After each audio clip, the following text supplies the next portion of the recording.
there? I got one, Governor. Why is the House Speaker exploring redistricting congressional seats without mid-decade census? Isn't that? Well, you'll have to ask him. I don't know what they're doing. I can tell you we had the redistricting fight in 2022. A lot of people remember that. The legislature produced a map that included bizarre racial gerrymandering that had been imposed by a liberal court the previous decade. I was like, I'm vetoing that. I am not signing it. They passed it. I vetoed it. So then we ended up doing a map that took away, the gerrymandering, and it was a much better map. But it's interesting. We had a fight over, most of the map, but then there was part of it that they insisted that now, and they said, governor's map isn't going to be constitutional. Well, the Florida Supreme Court upheld it. And that's what I said at the time would happen, and that's what happened. But if you read that court's opinion, I think that there's problems with our current congressional map in terms of violating the Constitution with racial gerrymandering that has to be addressed, not in North Florida, which we did address, but in Southern Florida.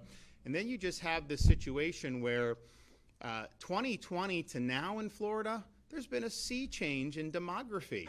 I mean, we've never seen a state do what Florida's done. And look, there's positives and negatives. I mean, I am not saying, we need more people to move here. I never say that because honestly, we've got a lot, and we've got to deal with the people we have here.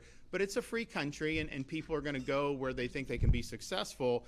But we had, because of COVID, we were open during COVID. We were law and order when so many of these other places were decaying. There's a lot of reasons why. So if you look now, we're not well apportioned as a state. So I said this when the Florida Supreme Court's decision came out that we are going to have to do a mid-decade redistricting. Now, I did see President Trump posted that he was going to redo the census. I think that should be done. Well, there's two things with the census. First, just how there was a question of, do you count illegal aliens in the census? And my answer is no, you shouldn't, because they're not authorized to be here in the first place. So why would you be counting? Why would you be counting in ways that reward sanctuary states like California who openly flout federal immigration law? It doesn't make any sense. And I don't think the founders intended, if somebody's vacationing in America during the census period, they just get counted. Obviously, you want to do people that are lawfully here. So I think that's one thing. But putting that aside, because they tried to do it in the first Trump administration, Justice Roberts basically kicked it for procedural reasons. So it didn't end up, we didn't get that change that a lot of us wanted to see. But even if you take the census as was, where they are counting illegal aliens, Florida still should have had another seat than what we got. And even Biden's administration came out with analysis a couple years later acknowledging that's the case. And so the errors that have been identified, imagine that, all the errors benefited Democrat states. So is that random, or is that something that I don't know, but if they just did what the errors were determined to be, that would give us another seat. Now, they actually did a mid-decade census then, and they didn't count. California would lose 5 or 6 seats. It wouldn't even be close. Florida, we would probably gain 4 or 5 seats if they did mid-decade census.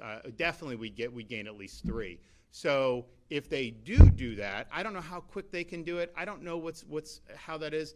But if they did do it, and say came up with something, within the next 6 months, which I don't know how, that's the Commerce Department and all that to do, and we gained a seat, that would require us to reportion congressional, because we have 28 now, we'd have 29, 30, 31 maybe, who knows? So obviously you'd have to redraw the lines then. If they just did the changes that even Biden admitted should have happened, then that gives us 1 more seat. We'd have to do it there. Short of that, we're in a situation where, we believe there's defects in the current map. We also believe that the districts are malapportioned because of the explosive growth that we've seen in the state of Florida. And so I think even if they don't do a new census, even if they don't revise the current census, I still think it is appropriate to be doing it. So, I'm going to be working with folks, in the legislature, but it'll be something that I think you can anticipate there'll be, good debate over. And look, these guys, Rob remembers some of these guys who were in, Thad was in, they draw their state house maps. Governor doesn't have a role in that. Fine. The state Senate maps, governor doesn't have a role. Congressional maps requires my signature. And so that's what I tried to tell them 4 years ago. I was like, look, I'm not going to sign this. And so you're in a situation where, it's better to just work, get something that's good, that's going to address, I think, the legal concerns that we have for the rest of the map, but also address the population disparities. There'll be congressional races where like one race gets a lot more votes than another race does. You can compare some of these, and it's like, okay, well, how is that fair that your vote counts a lot less in one district versus the other? So there's a lot, I think, going on there. I wasn't privy to anything that was going on, with the House Speaker's memo, but I can tell you that my folks are working on it. All right, thanks, everybody. Appreciate it.